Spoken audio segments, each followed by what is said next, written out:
Thank you. Oh, oh no!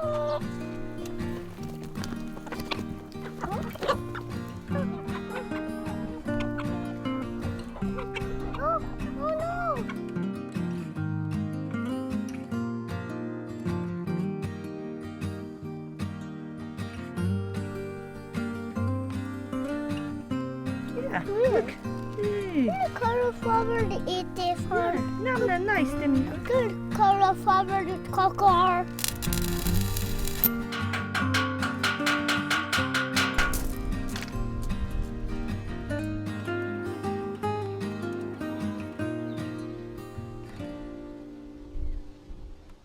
It's October now in Mongolia and the weather has definitely changed on us. It is a nice day today, but we are getting many days with frost now over the last couple of weeks. We need to harvest all of this outside vegetables and take care of it for the winter as soon as possible. We have already harvested all our carrots and all our onions. We have some beetroots to harvest. We have some leeks to harvest, celery, celerak, which is like the root celery, and we have a couple of other things that we want to take care of. And then we're going to take them into the kitchen and we are going to preserve them in different ways so that we can save them for the winter. Ja. Look. Turn. Oh, look, a big red. Knock, knock, knock. We have been eating beetroot already, so some leftovers we need to pick and harvest today with the plane. Especially we have a one white, somehow, I don't know. We have some nice big size. That's big. Huge. Show more. Huge! They're huge.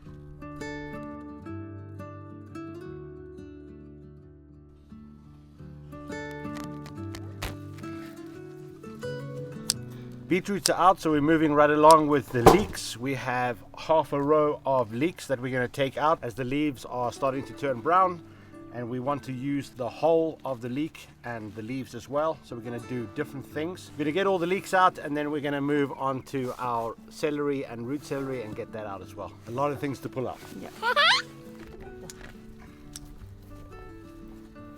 Oh, No space. Smells very nice. yeah, I think that's a pretty good harvest. That's going to definitely, I think, last us during the winter. The nice thing is they're nice and big. The ones you like, that one is really nice and big. You get small ones like that, but normally in the shops that's the only ones you find.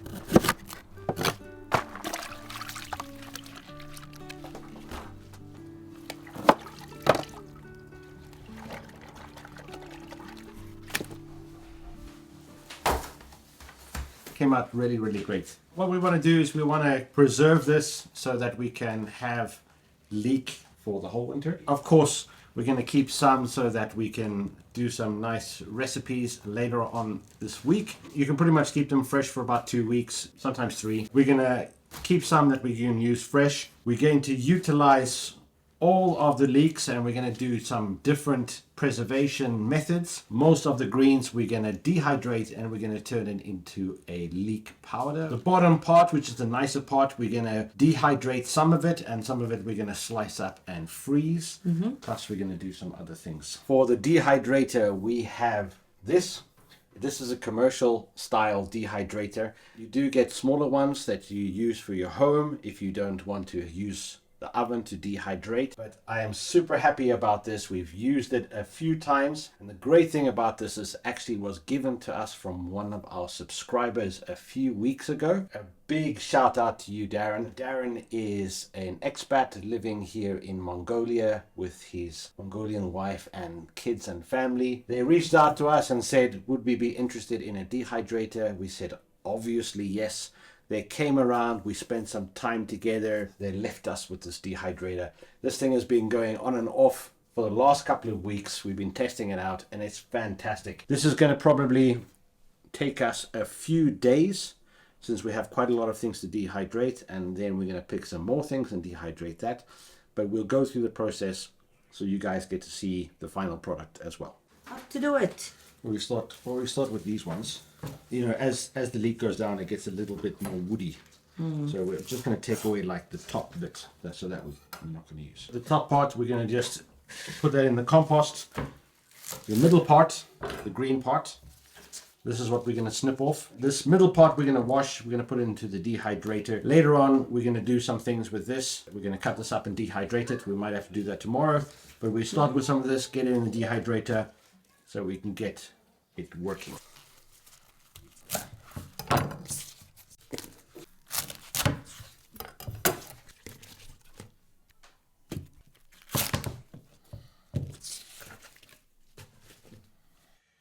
I'm going to take these metal trays and I'm just going to line everything, all the green leaves on top of them.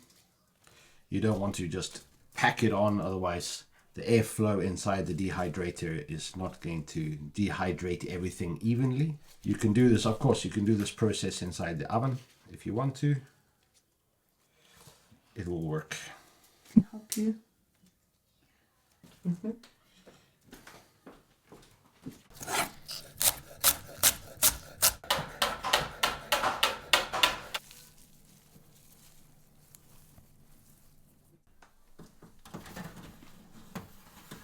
So there's 10 trays in the dehydrator. For vegetables, it's between 50 and 55 degrees centigrade, or 120 or 135 degrees Fahrenheit. I've tested this machine. It runs a little bit too hot. So if I put it onto that setting, it will go to about 70 degrees instead of 55. But that's a good thing. You should always check your machines to see what the temperature is. If you use an oven at home, you should always check your oven to see that the real temperature and what you actually use the temperature gauge on is the same. And then you will stop burning your food. Now it's always good to check machine temperatures. So I know I'm going to turn it a little bit down. I don't know exactly how long this is going to take because I have never dehydrated leeks, especially in a machine like this. So I'm guessing anything between 6 to 8, even up to 10 hours. I'm going to put it up to about 8 hours. Turn it on, and I will come back in a few hours and double check the temperature, so I'm happy with it. Otherwise we're just gonna set and forget, and we will come back when it's done.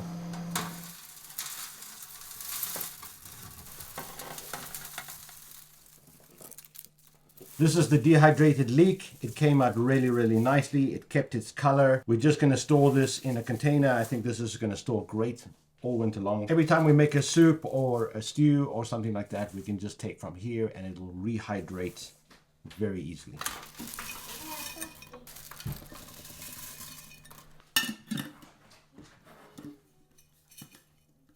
Perfect.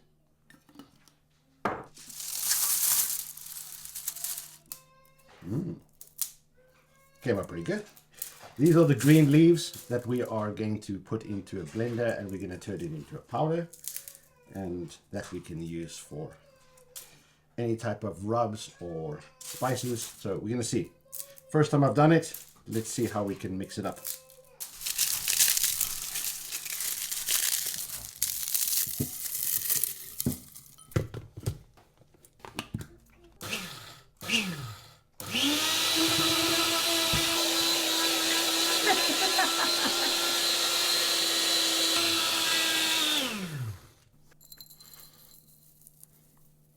That's great. We have the powder. We still have to do quite a lot, so we're going to fill this up. It smells great. It's like leek, but it's a bit... You want to test, Flemmy? You want to try? Open up. How is it, Flemmy? It's nice. Nice, jongen. I'm surprised with the flavor. It's the first time we've done it, but it's kind of cool. Definitely can come up with a few things to use it for. All right, so that was pretty simple. We have our dehydrated leek and our leek powder. We have quite a lot of leeks to dehydrate and prepare. So we're just gonna crack on during the day, keep loading the dehydrator, keep doing this process, and when we're finished, we'll get back to you. All right, lots more to do.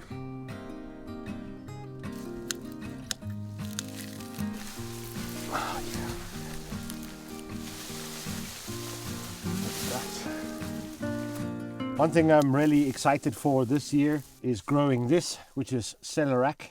It's celery root, if you're a chef or somebody in other countries, you kind of know what this is. They don't sell this in Mongolia, and they don't import it, and I don't know why. You can buy it pickled in jars, but they don't sell it fresh, and it stores really well. These ones, they grow a little bit too small this year. I think our spacing, we kept the spacing a little bit too close.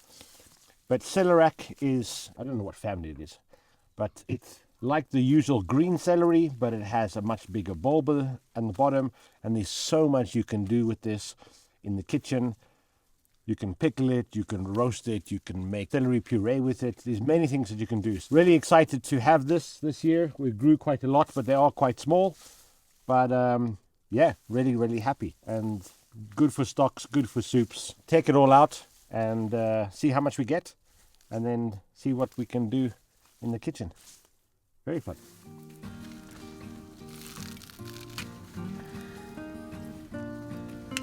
Well, that's our harvest of root celery. It didn't come out as great as we would have liked, but we definitely got enough for us. Let's have a look. That's kind of like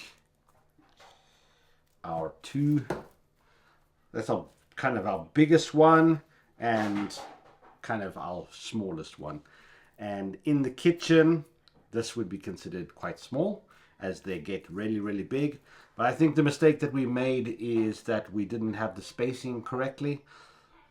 But we will try again next year, and hopefully we'll have them a little bit bigger next year. But still, having celeriac, having root celery in Mongolia is definitely a plus. So we're going to do different things. We're going to, obviously, it stores very well, so we're going to keep some. We're going to have some frozen. I'm just going to cut some down and pickle it, as it's beautiful to have in some salads. While we're making a pickling solution, I'm going to pickle some of the beetroots that we have. We have done some of these preservation methods before, but it's the first time we were doing it with this. Nice.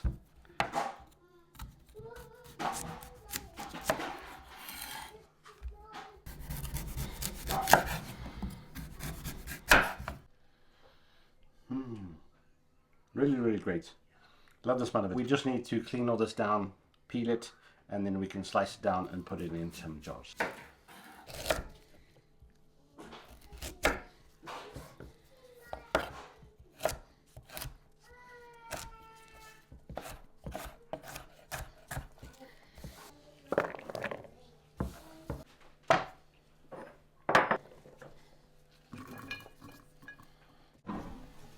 For the beetroots, all we did is we peeled them. We have two different types of beetroots. The red ones we peeled, we diced down, and I just simmered them till they are a little bit softer, and that's going to make it pickling really nice. We're also going to do a different one. I have this one, I can't remember exactly what the name is, but it's very beautiful. I think it's called a watermelon, white and red stripes. A mandolin, which is like a little blade. And I did them really thin. These ones I didn't cook. I'm going to try to keep them as crispy as possible. Just going to throw them all inside the jar. These ones in this jar, and then we can get the pickling solution inside.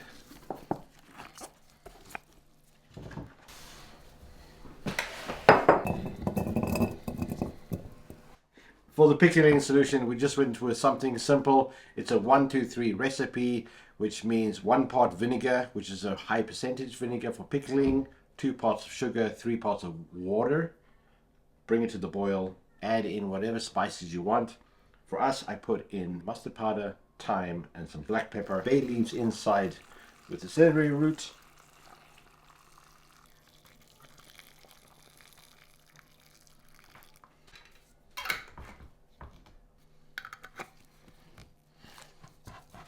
At least these are in jars.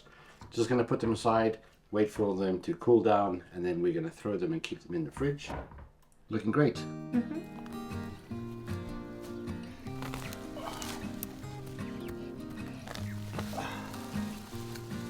We're moving right along. We're going on to our celery, which grew a lot bigger than our celery root. Now that we've taken care of the leeks, we can come outside this afternoon, get all our celery up. So once we have finished with that, we can start to put these into the dehydrator. We're going to do exactly the same. Collect the nice pieces, cut them up, dehydrate them so we can keep them. We're going to keep some in the freezer.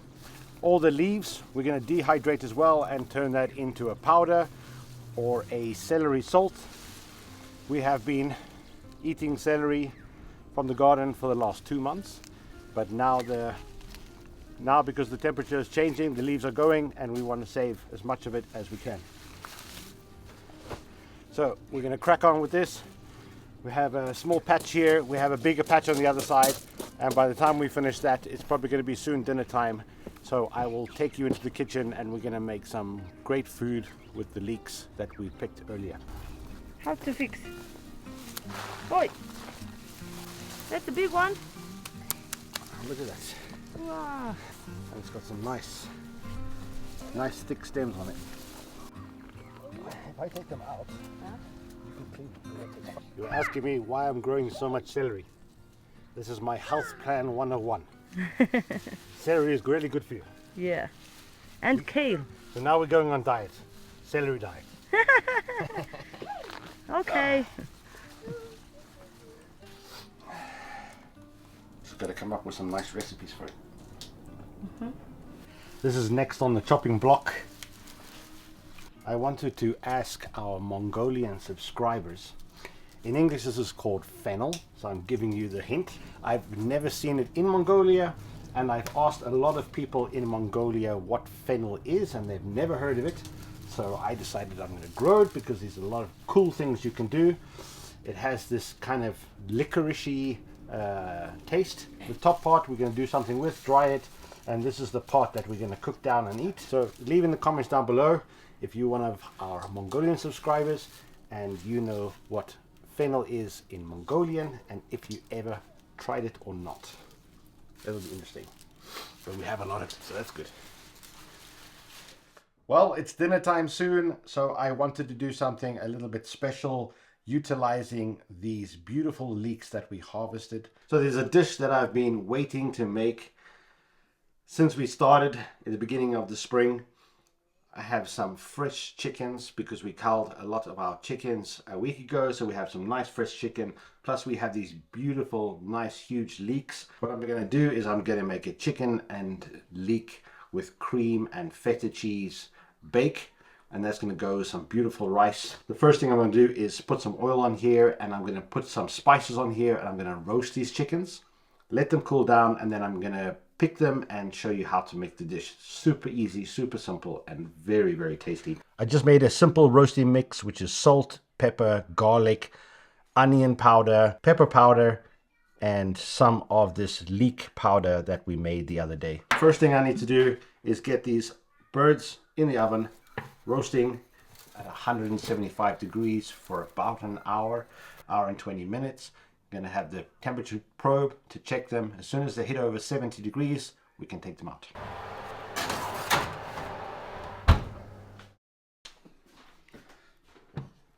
Oh, nice.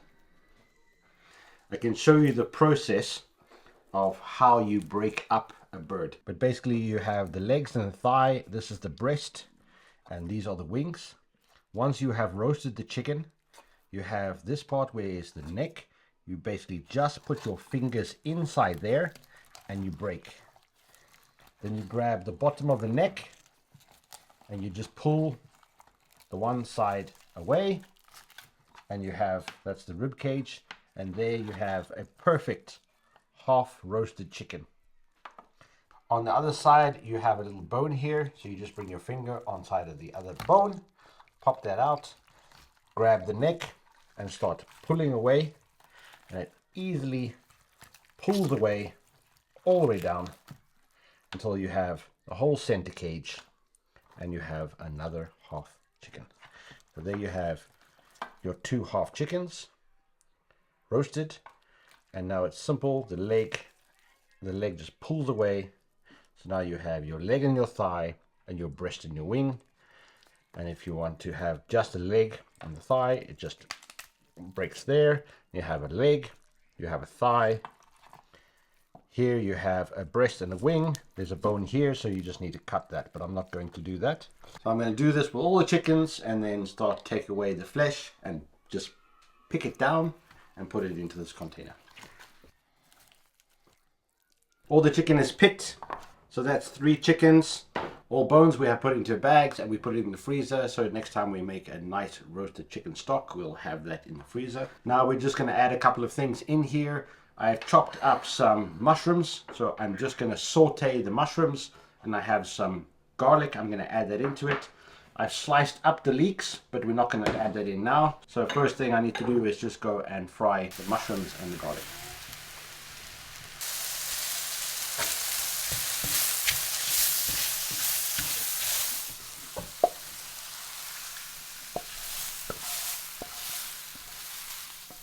The little history behind this dish. Sometimes we would make it in Sweden because it's actually really, really easy to do. In a lot of the shops in Sweden, you buy pre-roasted chickens. So it's really easy to, when on your way home from work, you could just grab 2 pre-roasted chickens. Instead of using fresh mushrooms where you have to fry it, you can just use the canned mushrooms. That works just as well. So you get home, you got your roast chicken, you just pull it apart, you take a can, you open it up with mushrooms, you throw it in, and then we throw in the other ingredients as well. What I'm going to throw in there now is the herb I'm going to use is oregano. We only have fresh oregano that grows in our greenhouse. You can use dried oregano from the shops. Then I'm going to take the nice fresh leeks, which is the champion, throw the leeks in. The next thing I'm going to add in is some feta cheese. This isn't feta cheese. This is all I can find from the closest shop. It's got some olives in it, which is great. It's herbed. We're just going to throw that in as well. And all I'm going to do is just give it a mix. Oh, they're nice. Yeah. I'm just going to take some cream. While mixing, we have these lovely pine nuts here in Mongolia. These ones are pre-peeled. That's going to give it a little bit of nutty, crunchy taste.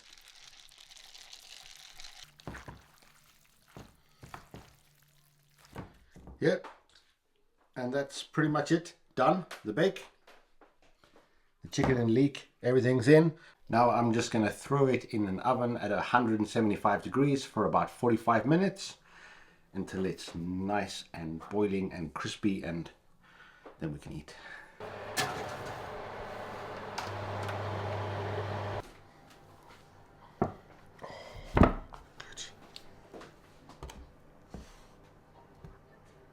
Wow! This is my favorite. It's been a while. Oof. It's been a Long time. It's been a minute. I promise this tastes super good. Ugh. Wow! Smells nice. ASMR. Well, we are only having a small taste because actually Zula's family are coming over. That's why we cooked so much. Yeah. We are celebrating a little bit since it's our wedding anniversary tomorrow. Cheers. So, cheers. Yeah, but it's been a while since we cooked this, so we're looking forward to it. Mm. Mm. Wow. Mm. Same, exactly the same. No, taste exactly the same. Mm. Really good. Very nice. Mm. Thank you. And it really makes a flavor when you roast the chicken. Mm. Isn't that like most Mongolian people will like put chicken in like a pressure cooker? Mm. Or meat, just a pressure cooker, make it soft. Mm. But if you roast it and then cook it again, it'll be, Yeah. all the flavor will be there. Yeah, absolutely different. Mm. Much better taste. Wow. I think your family will be happy. Mm. Oh, they're here now. Do you hear that? Yeah, yes. Mm. Okay. Okay. We're gonna set up, spend some time with the family. Guys, thank you so much. We love you. And See you later. we'll see you later. See you on the next one. See you the next one. Yeah. Very nice. Okay, Okay. they're here.